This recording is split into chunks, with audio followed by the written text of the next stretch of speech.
La forêt de Vidian 9 n'avait rien d'accueillant. On disait qu'elle avalait les voyageurs imprudents sans laisser la moindre trace, et qu'elle était si dense qu'on ne distinguait jamais vraiment où finissaient les arbres et où commençait le brouillard toxique qui rongeait l'air. Pourtant, le capitaine Jacques Arlot avançait sans hésiter, perché sur son croiseur terrestre, un engin massif et agile qu'il pilotait depuis des années. Pour les autres, cette jungle était un piège. Pour lui, c'était presque un terrain de jeu. Le moteur du Nomad Rover vibrait sous lui, une puissance familière qui résonnait jusque dans ses os. Jacques serra un peu plus les poignets, inclinant légèrement le corps pour éviter une branche épaisse qui aurait arraché le toit d'un engin classique. Le nomade suivait chacun de ses gestes comme s'il comprenait ses intentions avant même qu'il les formule. C'était l'une des rares choses en lesquelles il avait une confiance totale. Pas comme les gens. Ça, il avait arrêté d'y croire depuis longtemps.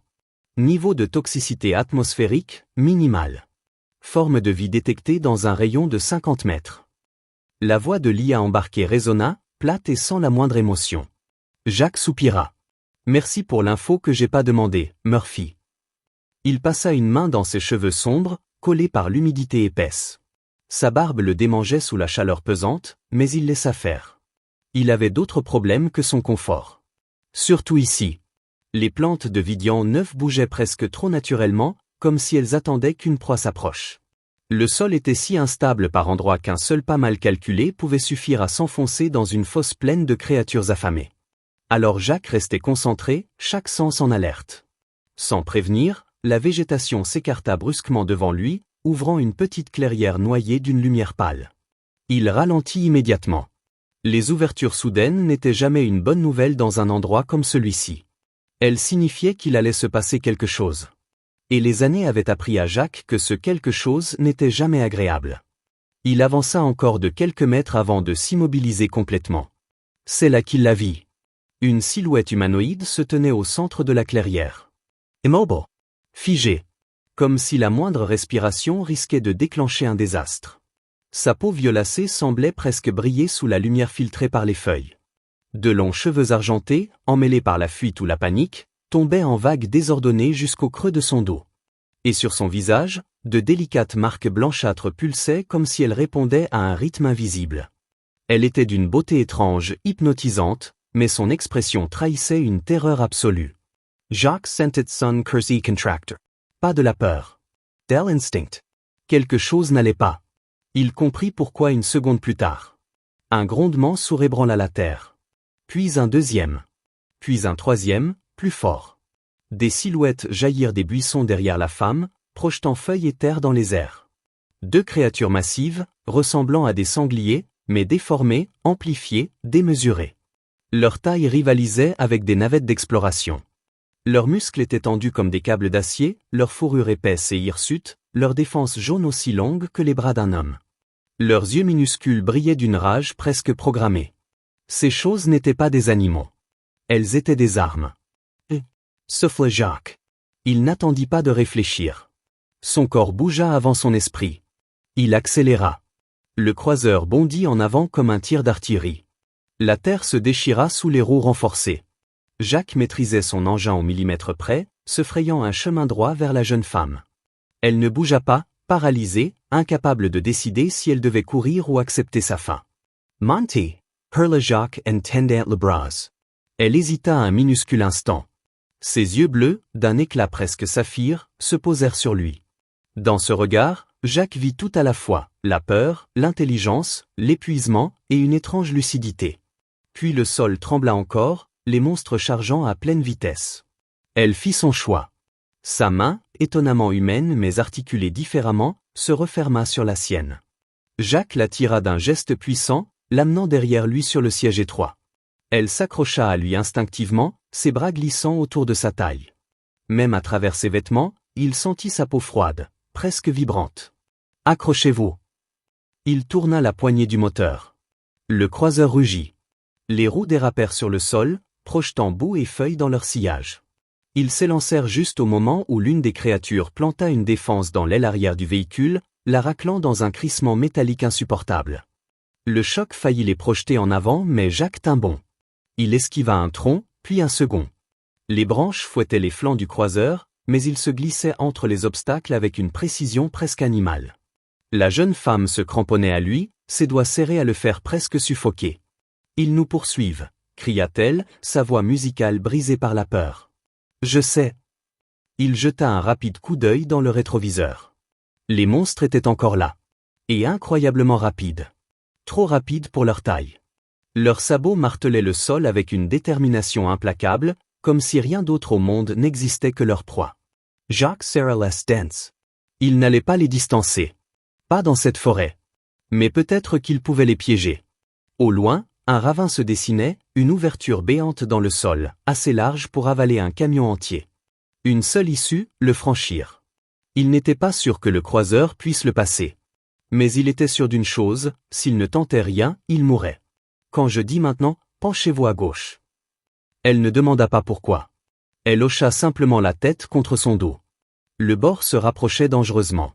Le terrain tremblait. Les grondements des sangliers se faisaient plus proches. Jacques accéléra encore, poussant le croiseur au maximum. Maintenant. Ils se penchèrent ensemble. Le croiseur frappa à un petit monticule, fit un bond, puis un deuxième.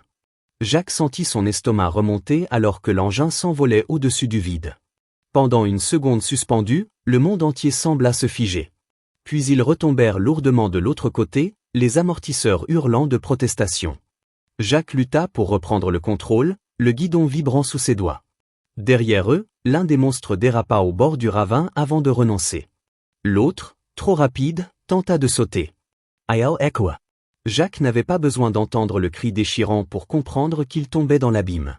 Il continua d'avancer jusqu'à ce que la forêt se calme, jusqu'à ce que les bruits de poursuite disparaissent derrière eux. Seulement alors il freina, laissant le croiseur s'arrêter dans une petite clairière où la lumière filtrait doucement entre les branches.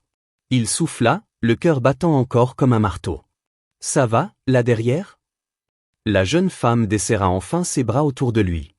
Jacques sentit presque un vide soudain quand elle s'éloigna légèrement. Elle descendit du croiseur avec une grâce surprenante, malgré sa peur récente. « Je suis vivante », dit-elle avec lenteur, comme si les mots étaient nouveaux dans sa bouche. « Vous m'avez sauvé. Je vous remercie. » Jacques descendit à son tour, essuyant la sueur de son front. De près, il distingua mieux les motifs lumineux sur son visage, comme si sa peau abritait une énergie douce mais puissante. « Jacques Arlot, capitaine du Nomade. Et vous ?» Elle posa une main contre sa poitrine, comme une salutation. « Lenny Yenivre. Citoyenne de la Cité d'Harmonie. Ou, ancienne citoyenne, je suppose. Et ces monstres ? Pourquoi ils voulaient te transformer en steak ? » Son expression chanhea. Quelque chose de sombre passa dans ses yeux. Ce n'étaient pas des animaux sauvages. Ils me traquaient. Spécifiquement moi. Et ils ne seront pas les derniers. Jacques sentit une tension froide lui glisser dans l'échine.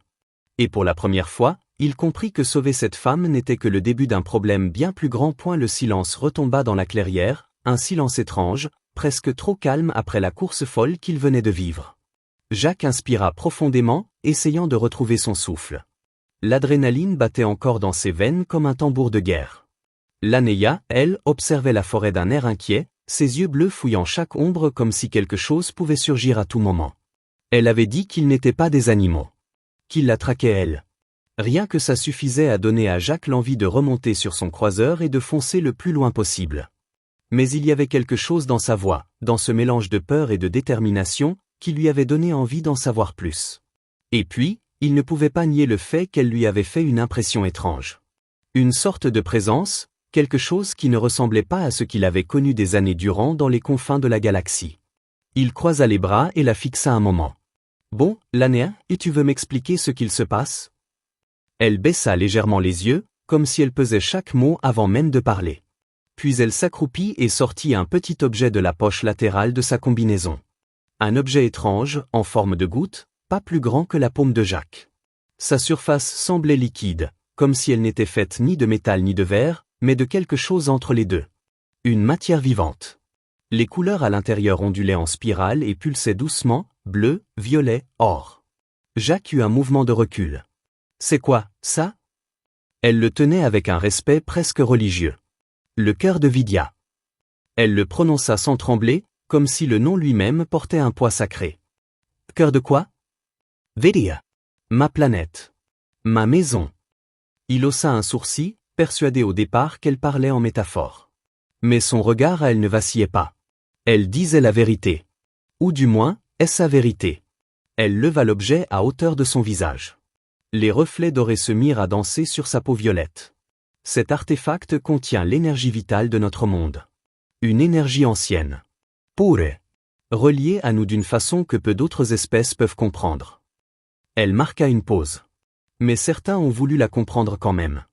Et d'autres ont voulu s'en emparer. Jacques comprit immédiatement. Les Drakari. Lania Hokalatet. Oui. Ils l'ont volé à mon peuple il y a plusieurs générations. Et avec lui, ils ont pris notre liberté. Le cœur amplifie leur technologie, leurs armes, leurs machines. Grâce à lui, ils nous dominent. Nous ne sommes plus qu'une main-d'œuvre forcée, un peuple réduit au silence. Elle serra l'objet contre elle, comme si elle craignait qu'il disparaisse à nouveau. Mais nous avons créé un mouvement. Un réseau clandestin. La restauration d'harmonie. Ils ont réussi à infiltrer un complexe Drakari. Et ils ont récupéré le cœur. C'est moi qui devais le transporter jusqu'à la lune sanctuaire. Là-bas, nos scientifiques peuvent le réinitialiser, le purifier, couper sa connexion avec les Drakari. C'est la seule chance de libérer mon monde. Jacques écoutait en silence. Le vent léger faisait danser les feuilles autour d'eux. L'histoire sonnait folle, complètement folle, et pourtant, quelque chose dans sa façon de parler ne laissait aucun doute. Ce qu'elle disait était réel. Tragique. Et terriblement dangereux. Et les sangliers géants? Laneya leva les yeux vers lui, ses pupilles légèrement dilatées. Ils sont appelés les traqueurs primons. Des bêtes modifiées par des biologistes Drakari. On les élève pour poursuivre l'énergie du cœur. Rien d'autre. Une fois lancés, ils ne s'arrêtent jamais. Pas tant qu'ils ne capturent pas la cible. Ou qu'ils ne meurent. Elle marqua un silence. Celui qui est tombé dans le ravin, ce n'était qu'un éclaireur. Il y en aura d'autres. Et certains sont encore plus rapides. Plus résistants. Plus intelligents. Jacques ne put retenir un rire nerveux. Super. Je sauve quelqu'un et je me retrouve avec une armée de monstres aux fesses. Génial. J'adore ma vie. À sa grande surprise, Laneya esquissa un sourire, léger mais sincère. Un sourire qui illumina une fraction de seconde, c'est très déjà fascinant. Je sais que je n'aurais pas dû vous entraîner dans tout cela. Si vous me laissez poursuivre seul? Non. Il la coupa net. Je t'ai sauvé. Je vais pas te laisser te faire bouffer 5 minutes plus tard. Elle cligna des yeux, comme si ce simple réflexe humain était quelque chose qu'elle n'avait pas anticipé. Chez nous, dit-elle doucement, la vie sauvée devient un lien sacré. Celui qui sauve porte la responsabilité de l'autre. Pas juste pour un instant. Pour longtemps. Parfois, pour toujours. Jacques détourna légèrement le regard. Nous, les humains, disons qu'on fait ce qu'on peut. Lania ran hea al artefact edse rel eva, prenant sodain an expression grave. Capitaine Arlo, il faut quitter cette forêt. Rapidement. Les Drakari ne vont pas tarder à sentir la perte du tracker. Ils vont envoyer des drones, puis des soldats. Il n'y a aucun endroit sur cette planète où je peux rester caché. Et ton plan, c'était quoi? Marcher jusqu'à ta lune sanctuaire? Elle baissa la tête. Mon vaisseau s'est écrasé. Je suis la seule survivante. Je n'avais plus aucune option. Jusqu'à où? Cette fois, Jacques se frotta le visage d'une main. Il sentit la fatigue le frapper d'un coup. Pas physique. Mental. Le genre de fatigue qui apparaît quand on réalise que la vie vient de basculer dans quelque chose qu'on ne contrôlait plus du tout. Bon. Eco, Lania. Mon vaisseau, le vrai, pas le petit croiseur, il est à environ 10 km au nord. Si on se dépêche, on peut l'atteindre avant la nuit. Elle releva la tête si vite qu'une mèche argentée retomba devant ses yeux. Vous m'aiderez, alors? Je t'ai déjà tiré des roues d'un tracker géant. C'est un peu tard pour changer d'avis.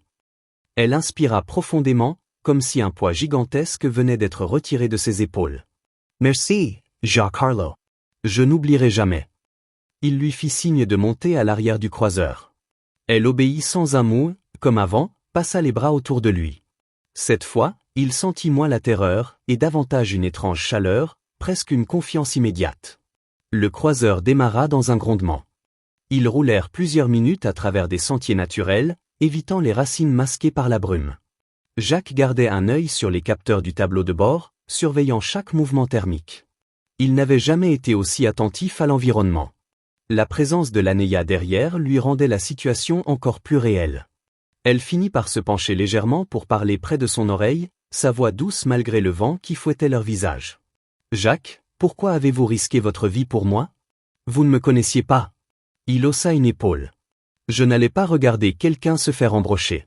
Je suis peut-être beaucoup de choses, mais pas un lâche. » Elle réfléchit quelques secondes. « Chez nous, on dirait que votre âme a choisi avant votre raison. » Il rit. « Oui, ça, c'est très humain. » Ils roulèrent encore. Le paysage devint plus sec, les arbres plus espacés. Jacques sentit une légère vibration. Pas le moteur. Pas le sol. Quelque chose dans l'air. Le croiseur bipa faiblement. « Qu'est-ce que c'est » demanda l'Anéa. « Un drone de repérage Dracari. » La panique se lit dans les traits de l'alien. Ils ont trouvé notre trace, beaucoup plus vite que prévu. Jacques inspire l'entertainment. Alors va falloir aller encore plus vite. Tiens-toi bien. Il donna un violent coup d'accélération. Le croiseur bondit en avant. L'Anéa s'agrippa à lui. Cette fois, il sentit clairement sa respiration dans son dos. Une respiration rapide. Nerveuse. Vivante. Et dans son esprit, une seule pensée persistait. Il avait sauvé cette femme. Et maintenant, il allait devoir affronter un empire entier pour la garder en vie. Le croiseur dévala une pente raide, soulevant des gerbes de poussière et de végétation écrasées derrière lui. Jacques gardait les mains fermement serrées sur les commandes, mais son esprit fonçait encore plus vite que le véhicule. Le bip continu des capteurs lui martelait les oreilles, comme un rappel urgent que chaque seconde comptait. Derrière lui, l'Anéa restait accrochée à sa taille, ses bras serrés avec une force étonnamment stable malgré la vitesse. L'air se chargeait d'une tension électrique. Jacques le sentait.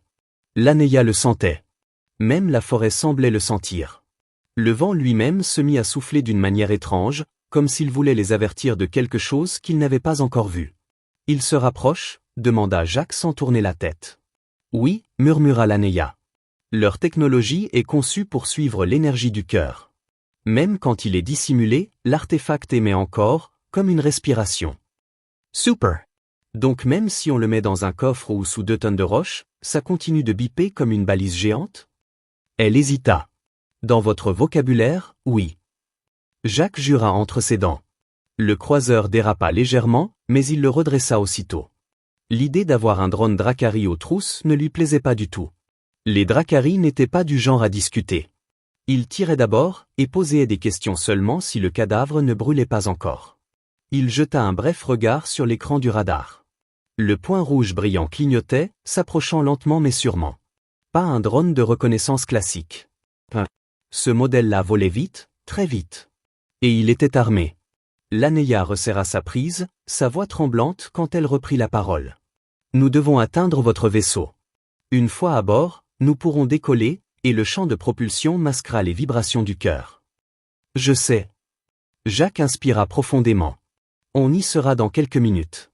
Si ce drone ne nous tire pas dessus avant. Comme pour confirmer ses craintes, un faisceau vert fusa soudain à travers les branches dans un sifflement aigu. Il frappa le sol juste derrière eux, déclenchant une explosion de terre incandescente. Le choc projeta un nuage de gravier qui ricocha contre la coque du croiseur. L'Anéa poussa un cri qu'elle étouffa immédiatement. Jacques serra les dents. D'accord. Il est armé. Génial. Une seconde décharge fendit l'air, cette fois si proche qu'elle effleura la branche d'un arbre, la coupant net. Le morceau de bois tomba juste devant eux. Jacques l'esquiva en penchant brusquement le guidon sur la droite. « Ils ne comptent pas nous capturer vivants », cria l'Anéa. « Ça dépend ce qu'ils veulent récupérer intact. » Une troisième salve suivit, mais le drone, en cherchant la meilleure position de tir, avait ralenti une fraction de seconde. C'était suffisant pour que Jacques gagne quelques mètres. Pas assez pour s'échapper, mais suffisamment pour espérer atteindre le nomade sans finir calciné. Ils débouchèrent soudain de la forêt. Le terrain s'ouvrit sur un vaste plateau rocheux, baigné d'une lumière pâle. À l'horizon, le ciel se faisait plus clair. Et au milieu du paysage se dressait une forme massive, sombre, familière. Le nomade. Le vaisseau de Jacques reposait sur ses 4 jambes d'atterrissage, son fuselage gris mat semblant absorber la lumière plutôt que la refléter. Ce n'était pas un engin luxueux, ni particulièrement esthétique, mais il avait quelque chose que peu de vaisseaux possédaient encore, une âme. Ou du moins, Une personnalité bien à lui. Probablement renforcée par son IA sarcastique. Laneya poussa un léger soupir de soulagement en apercevant l'imposant appareil. C'est votre vaisseau? Ouais. Pas le plus joli, pas le plus jeune, mais il m'a jamais laissé tomber. Il est magnifique. Jacques sourit malgré lui. Il accéléra. Mais le drone n'avait pas dit son dernier mot. Un vrombissement aigu se fit entendre au-dessus d'eux. Un bruit parfait, trop régulier pour être naturel. Le drone surgit dans le ciel, une masse sombre ornée de lumière rouge et d'angles menaçants. Sa coque luisait d'une manière presque organique, signe typique de la technologie Dracari. Jacques. Il n'eut pas besoin d'avertissement. Une nouvelle salve laser s'abattit sur leur gauche. Jacques dévia vers la droite. Le croiseur glissa sur les pierres, perdant légèrement son équilibre avant de retrouver son axe. On y est presque. Le nomade se dressait à une centaine de mètres maintenant. Il suffisait de traverser la dernière portion du plateau, d'atteindre la rampe d'accès arrière, et Murphy pourrait sceller l'entrée avant que le drone ne fasse un carnage. Mais le drone descendit brusquement, comme un rapace fondant sur sa proie. Ses moteurs rugirent. Jacques comprit immédiatement ce qu'il préparait. Il allait les écraser. « Baisse-toi » hurla-t-il. Laneya se colla à son dos sans réfléchir. Jacques plongea vers le sol en inclinant violemment le croiseur. Le drone passa à une vitesse fulgurante juste au-dessus d'eux, si près qu'ils sentirent la chaleur des réacteurs sur leur nuque. L'air vibra autour d'eux. Le croiseur manqua de chavirer mais Jacques planta un pied contre le sol pour stabiliser la machine. Il grogna sous l'impact. Un éclair de douleur traversa sa jambe. « Ça va » demanda Laneya. « CIRA. Tant qu'on n'est pas en morceaux, c'est que ça va. » Le drone remonta déjà pour une seconde attaque. Jacques accéléra, sentant l'engin trembler sous l'effort. Le nomade n'était qu'à quelques dizaines de mètres maintenant. « Murphy, ouvre la rampe !» La voix de l'IA retentit aussitôt dans son oreille. « Vous êtes en retard, capitaine. Et je détecte un appareil hostile qui... » Murphy, la rampe. Maintenant. Très bien, ouverture en cours. Je tiens à signaler que je n'approuve pas cette manœuvre. La rampe arrière du vaisseau s'abaissa dans un bruit sourd. Jacques n'y ralentit pas. Il fonça tout droit. Le drone revint pour un troisième passage, alignant ses canons. Accrochez-vous. Il fonça sur la rampe.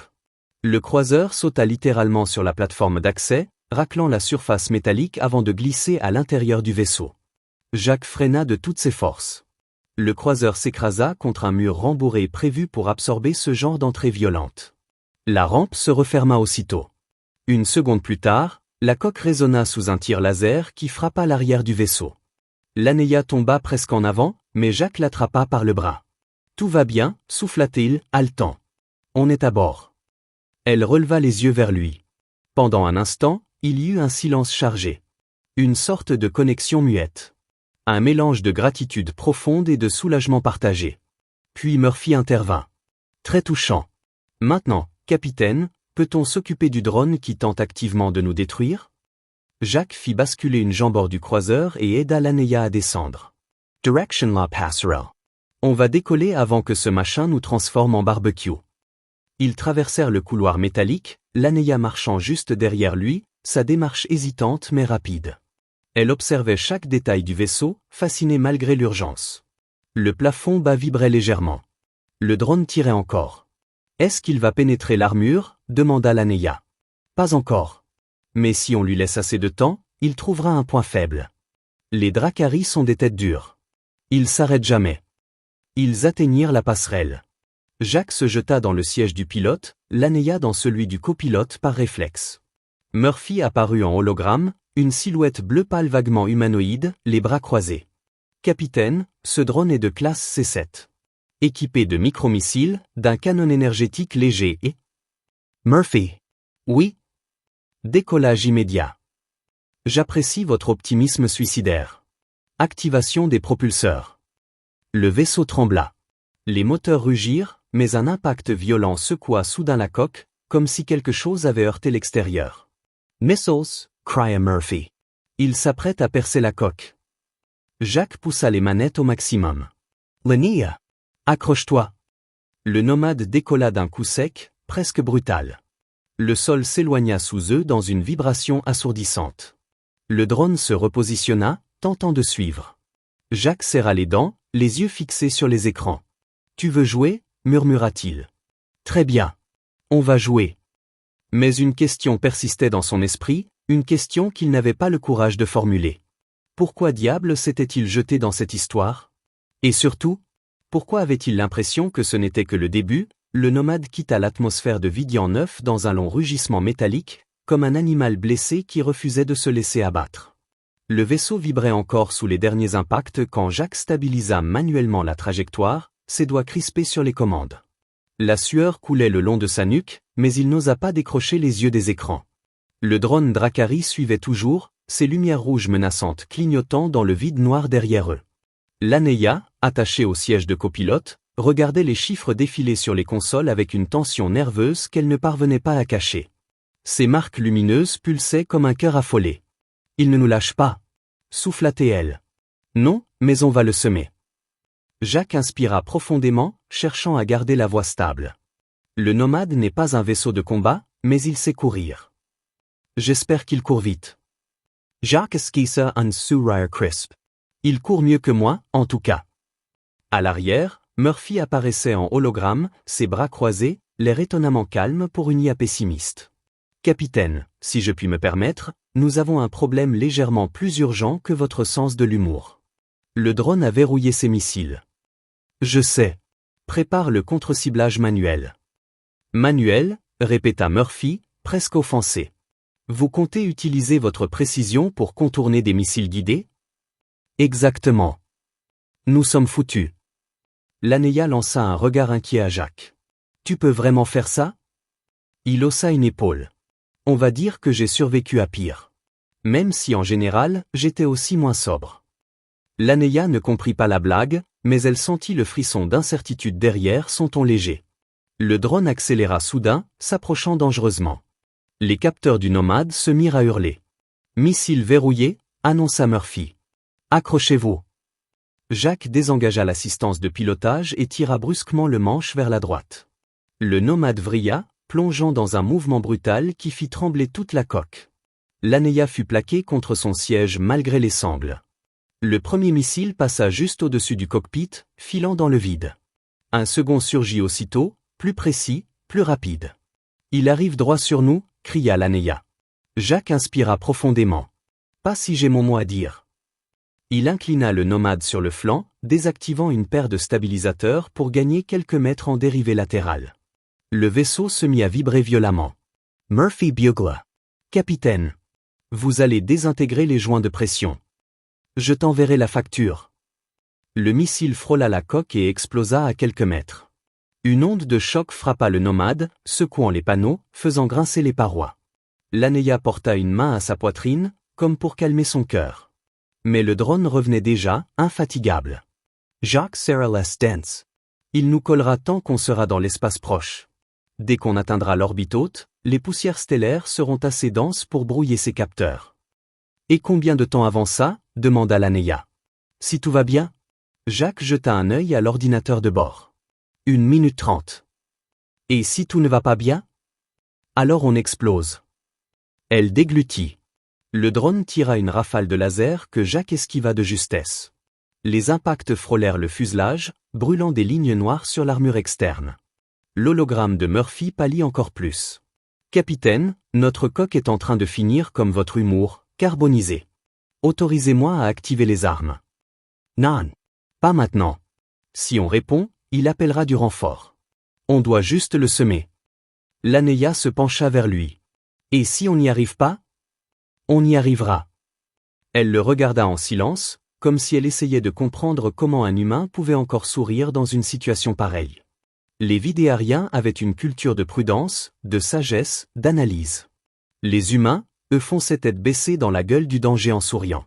C'était fascinant. Terrifiant aussi. Mais surtout fascinant. Le vaisseau entra dans une zone où la lumière changea légèrement, comme si l'espace se chargeait d'une fine poussière scintillante. Murphy annonça immédiatement. Nous venons d'entrer dans la couronne orbitale. Le champ particulaire commence à perturber la signature du cœur de Vidia. Le drone perd de l'efficacité. Parfait.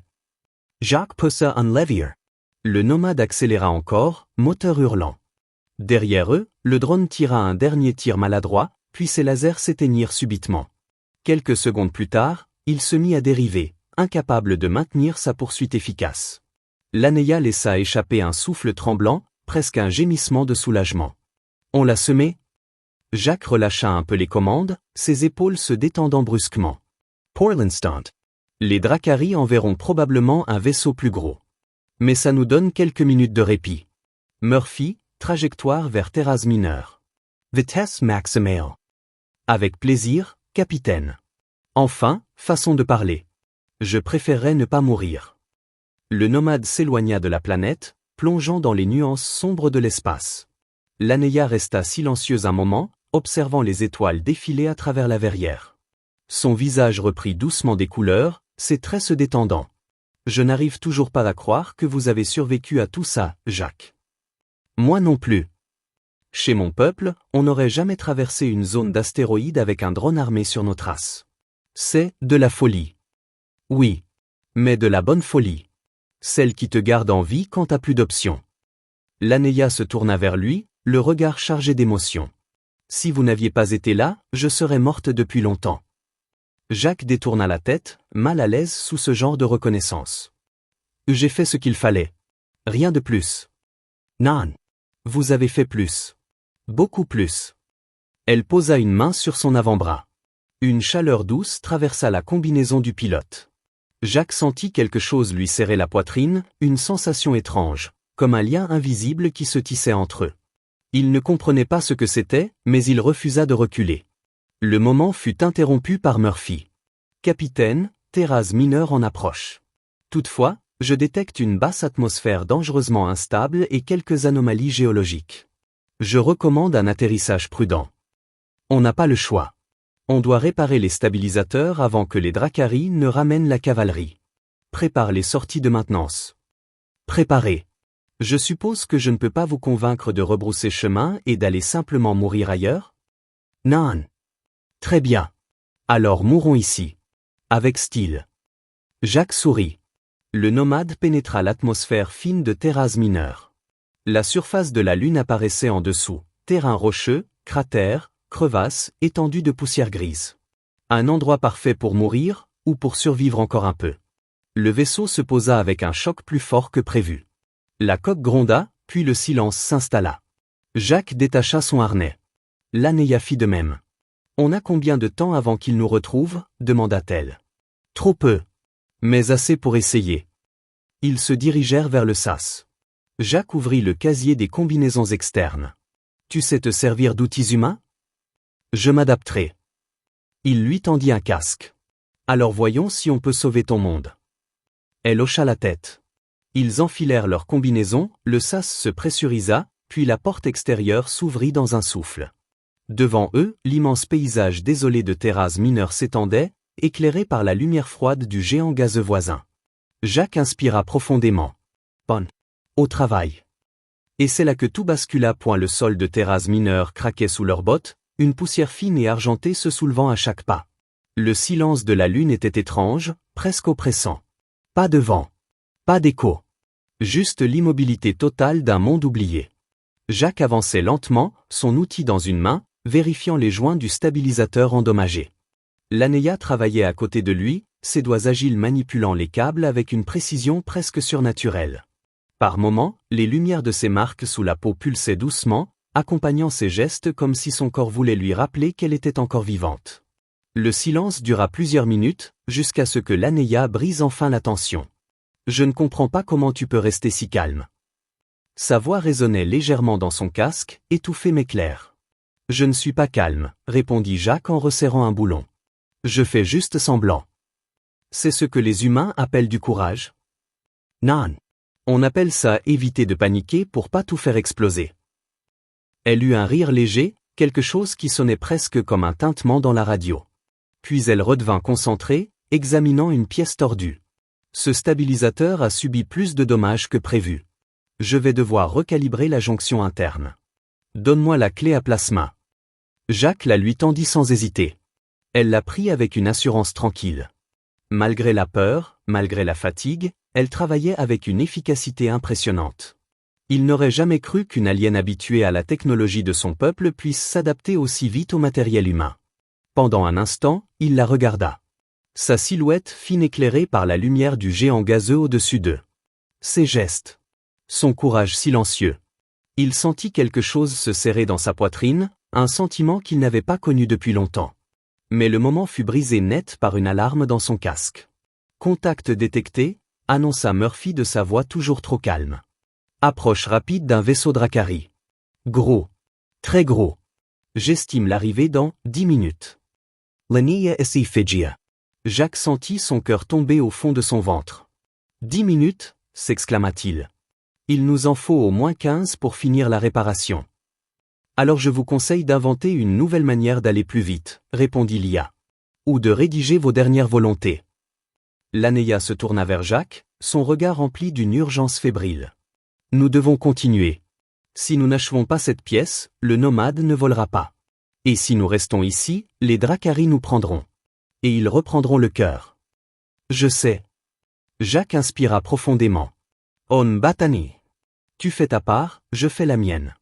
On ne mourra pas aujourd'hui. Ils se remirent au travail avec une concentration presque désespérée. Chaque seconde semblait s'étirer, lourde, précieuse. Jacques essuyait régulièrement la poussière lunaire des pièces, tandis que l'Ania soudait les composants avec une minutie implacable. Les bips de Murphy se faisaient de plus en plus pressants. Le vaisseau Dracari est entré dans l'atmosphère. Approche accélérée. Murphy, garde ça pour toi, grogna Jacques. Très bien. Je resterai silencieux. Je transmettrai juste les pleurs de l'atterrissage quand tout explosera. Murphy. D'accord, d'accord. Silence total. L'Ania retint un sourire nerveux, mais la pression la rattrapa vite. Ses gestes s'intensifièrent. Elle transpirait malgré le système régulateur du scaphandre. Ses marques sous la peau clignotaient de plus en plus vite, signe évident de stress. Jacques, je ne sais pas si je vais tenir ce rythme. Tu vas tenir, dit-il d'un ton ferme. Parce que l'autre option, c'est mourir. Et je t'interdis catégoriquement de mourir. Pas aujourd'hui. Pas ici. L'Ania releva les yeux vers lui, et l'espace d'une seconde, elle oublia la peur. Elle oublia même les Dracari. Elle ne vit que lui. Puis le sol vibra légèrement sous leurs pieds. Un grondement lointain résonna dans l'air ténu. Il se pose, cria l'Ania. Vite! Finis la jonction. Elle trembla, mais redoubla d'efforts. Ses doigts glissaient dans les câbles, reconnectant les derniers circuits. Jacques ajustait la plaque supérieure de maintien, les mains tremblantes. Un nouveau choc secoua la lune. Plus proche cette fois. Ils ont déployé les soldats, annonça Murphy d'un ton si calme qu'il en devenait terrifiant. 6 signatures. Armés. Et elles arrivent dans votre direction. Ils savent exactement où on est, dit l'Ania d'une voix haletante. Oui. Jacques serra les dents. Et ils viennent chercher leurs jouets. Il jeta un œil vers l'horizon. À travers la poussière lunaire, 6 silhouettes massives avançant d'un pas parfaitement coordonné devinrent visibles. Leur armure sombre reflétait la lumière. Leurs armes longues et menaçantes étaient déjà levées. L'Ania n'arrivait plus à respirer correctement. Fais-moi confiance.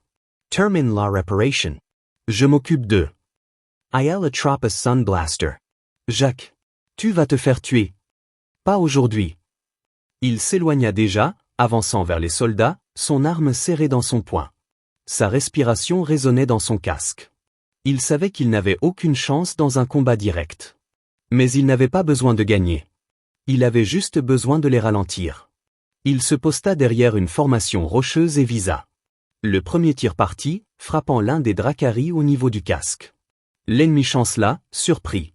Les autres se mirent à riposter immédiatement, leurs tirs énergétiques illuminant la poussière environnante en flashs aveuglants. Jacques roula sur le côté, esquivant de justesse un tir qui aurait percé son casque. Il tira encore. Les impacts faisaient vibrer ses bras. Chaque tir qu'il leur arrachait, c'était quelques secondes gagnées pour l'Ania. Quelques secondes de plus pour vivre. Mais les Dracari avançaient vite. Trop vite. Un tir explosa juste devant lui. Il fut projeté sur plusieurs mètres, retombant lourdement au sol. Sa vision si brûla. Une alarme retentit dans son casque. Blessure à l'épaule gauche, annonça Murphy. Rien de mortel si vous arrêtez immédiatement de faire l'idiot. Jacques grogna, se relevant péniblement. Pas le moment. Les Dracari étaient presque sur lui. L'un d'eux bondit d'un geste rapide, levant une lame énergétique. Jacques leva son blaster, mais le soldat l'envoya valser d'un coup de pied. L'arme tourna dans l'air et s'enfonça dans la poussière loin derrière. Le Dracari leva sa lame pour lui porter le coup final. Une lumière aveuglante traversa soudain la scène. Le Dracari hurla et recula. Jacques tourna la tête. L'Anéia se tenait debout sur le stabilisateur fraîchement réparé. Et dans sa main, le cœur de Vidia brillait d'une intensité nouvelle, comme un soleil miniature.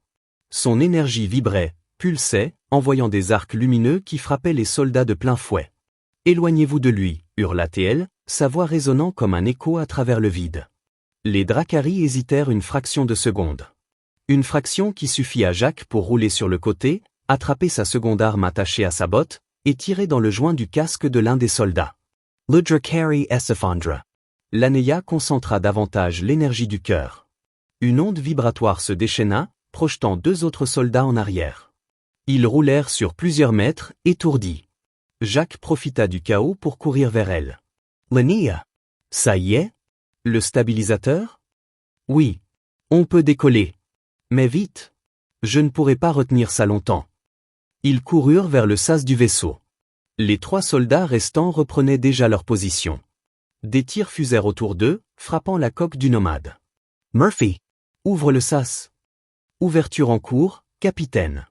Et je tiens à dire que j'admire l'acharnement stupide qui fait votre charme. Le sas s'ouvrit. Ils se jetèrent à l'intérieur. Jacques attrapa l'Anéia par la main, l'entraîna vers la passerelle. Ils se jetèrent dans leur siège. Décollage immédiat. Lancez-vous donc dans la mort à votre guise. Propulseurs activés. Le nomade trembla. Les moteurs rugirent. Le vaisseau bondit dans le ciel poussiéreux de Terraz Mineur. Quelques secondes plus tard, ils avaient quitté la surface. Les Dracari tirèrent en vain. Le nomade monta encore, perçant l'atmosphère. Puis le silence revint. Jacques lâcha enfin un soupir de soulagement. Il se tourna vers l'Anéia. Elle tremblait. Pas de peur cette fois. D'émotion. De soulagement. Elle plongea son visage dans ses mains un instant. Puis elle releva la tête. Ses yeux croisaient ceux de Jacques. Tu m'as sauvé. Et toi, tu m'as sauvé juste après. On est quitte. Elle secoua la tête. Non. Chez mon peuple, cela ne fonctionne pas ainsi. Une vie sauvée crée un lien. Une dette sacrée. Une union. Jacques déglutit. Une union? Elle posa doucement sa main sur sa poitrine, juste au-dessus de son cœur. Je suis lié à toi maintenant. Par choix. Par reconnaissance. Par instinct. I'll sent it sa gorge se Sarah. L'Anéia. Elle se pencha légèrement, son front presque contre le sien. Où que tu ailles, Jacques Arlot, je te suivrai. Jusqu'à ce que le cœur soit rendu à mon peuple. Et même après, si tu me le permets. Il resta silencieux un moment, incapable de trouver les mots. Puis il hocha simplement la tête. D'accord. Alors on fait ça ensemble. Jusqu'au bout. Elle sourit. Un sourire qui valait tous les soleils de la galaxie. Murphy intervint alors, ruinant le moment comme toujours. Capitaine, j'ai le regret de vous informer qu'un vaisseau Dracari de classe lourde vient d'entrer dans notre zone. Il semble déterminé à vous réduire en cendres. Jacques sourit. Eh bien, on dirait que l'aventure continue. L'Anéia Sarah sa main. Et le nomade plongea dans l'hyperespace, emportant un humain et une alien liés par le sort, la guerre, et une promesse qui ne tenait qu'à eux deux de protéger. La fin, ou peut-être seulement le début.